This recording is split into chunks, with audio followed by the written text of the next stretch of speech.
Hello again and welcome. Today's video was a little bit impromptu because a friend of mine came around last night and brought me quite a bit of beech, which he'd cut down from his garden the day before and wondered if I'd like it, and I said yes please, so he very kindly brought it round.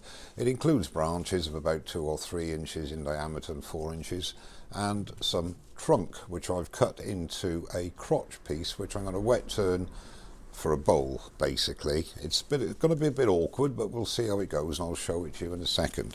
Before we get into the turning, I had a sticker from my good mate Shay Mayer from Ireland, BB Turning. I'll put a link to Shay's YouTube channel in the description below as usual. So let's get wet turning this piece of beech. Now this is the piece, it's about 11 inches in diameter. It's going to be a bit less than that by the time I get it completely round. I've just cut this blank on my circle cutting jig on the bandsaw. It's, as I say, about 11 inches and it's about 4 inches at its highest point here, and I should be able to get a decent tenon there. And the tenon is normally 56mm for the sea jaws, the Axminster sea jaws, but being that it's wet wood, I'm going to go 2 or 3mm bigger because when it dries that's going to go oval, so that will allow for the warpage, if you like, and I'm going to leave the walls around 1 inch thick. Now there's going to be some gaps in the wall because this dips in rather a lot. Maybe the overhead would show you better. As you can see, it goes in considerably there. There's quite a bit of meat round here, so we'll just see what happens. I just thought you might be interested to watch me have a go. So I'm just going to start nibbling away at this and see if I can get the tenon sorted out, and we'll just see how it goes. And I'll be using the Simon Hope Chrome Cryo 1/2 inch bowl gouge.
Right, I've managed to turn the speed up to just over 800 now, which is giving me a much more pleasant experience, and cutting is much improved.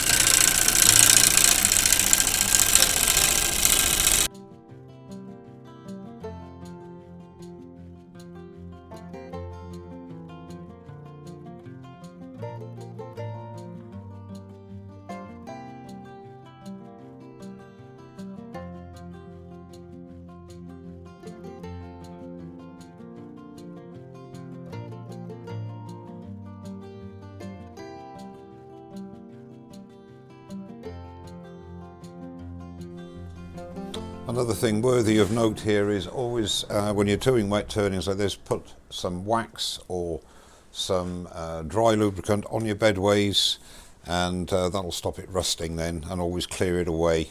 And you know I like clearing stuff up, so that's no problem for me. So what I'm going to do now is just face off the front here and then start to hollow down the middle and leave about 1 inch or so thick walls, and I think about here at the back we're going to get some holes.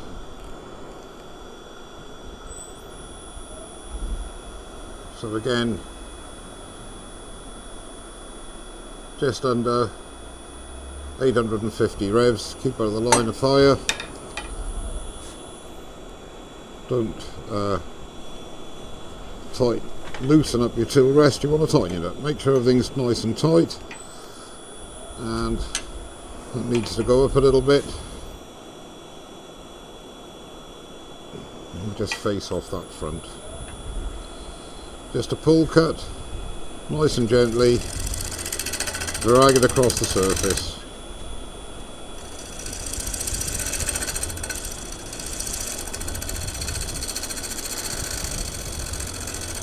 Let the wood come down onto the edge, don't force it.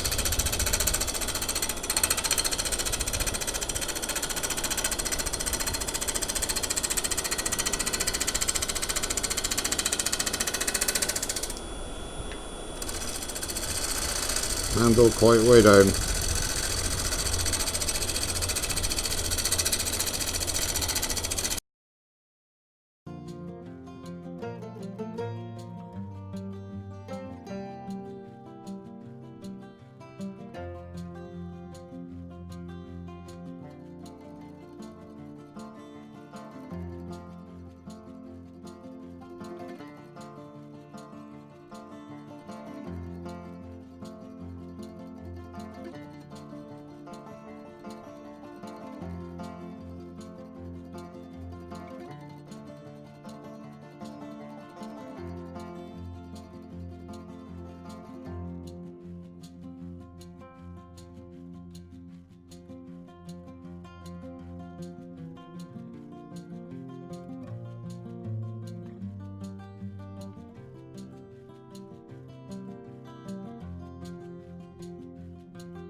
So what I do now is just get the shavings from the turning and put that into a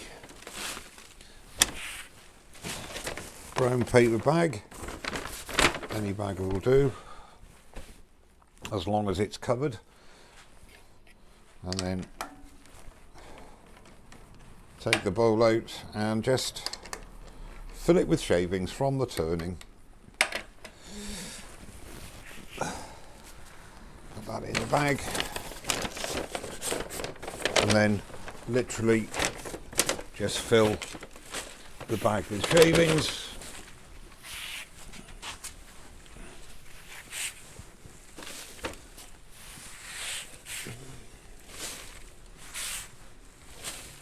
And what that does is slow down the drying process. Every couple of weeks, just check. Don't tape it up or anything, just loosely, and stick it on a shelf. And it should be a nice bowl to finish turn in months to come. Well, I hope you enjoyed that as much as I did. I love turning wet wood, and it's been a while since I've had any really wet wood like that. Anyhow, as I say, I hope you've enjoyed it. That'll go away now, and I'll check it every couple of weeks, 4 weeks, 2 to 4 weeks, to make sure that there's no mould in there, etc. And just swap the shavings out with some other shavings just to slow down the drying process. And hopefully come sort of spring of next year it should be ready to finish turn, and I'll video that as well, providing it holds together. One thing, as I said while I was turning, make sure if you're doing a wet turning, always make sure that you cover the bedways with wax or PTFE spray, just to stop the rust, especially if you're doing oak, because that really does mess your bedways up. Okay, well, thank you very much indeed for watching. Don't forget to subscribe, and I'll see you very soon. Cheers now.